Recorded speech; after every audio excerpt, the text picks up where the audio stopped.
si serate tu takatu oi paasi oi pakantena binong ibo chan san tai lo xiêm nam bo chan song chan nem lo boi pa chu kan te na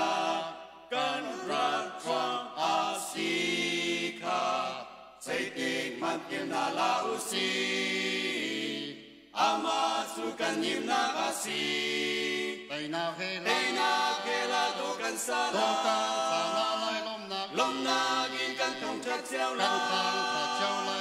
boi pa chu kan te na kan ha sang sang pi chu boi pa bo chan na pa boi pa chu kan te na boi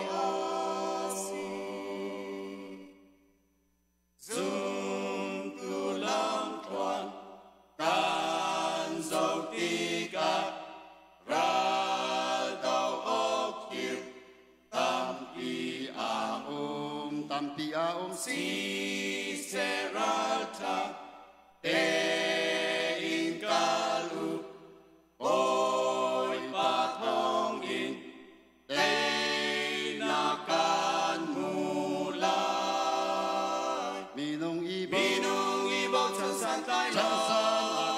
xiêm nam bo chan song chat nem lo boi pa chu kan te na kan ra choang asika say tik man kim na la usi ama chu kan nim na asi tay na ke la do kan sa la lai lom na gi kan thang chat cheo la boi pa chu kan te na kan ha sang tam pi chu boi pa bo chan na